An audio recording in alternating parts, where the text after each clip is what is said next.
সার ready, সব কিছু মেশানো। এবার আমরা এটাকে চেলে নেবো।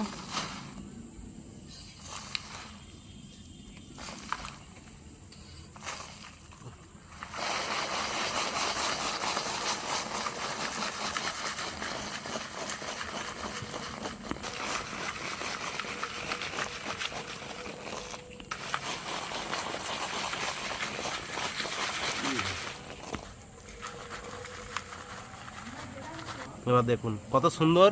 এবার এই সার আমরা যে কোনো মাটির সঙ্গে মিশে দিতে পারি, গাছের চাপান হিসেবে দিতে পারি। এই দেখুন এই ফুল গাছ, এতে এইভাবে চাপান হিসেবে দিতে পারি, যে কোনো এইভাবে সামান্য এরকম চাপান হিসেবে দিতে পারি। এটা যেরকম দিয়েছি আগে, হ্যাঁ।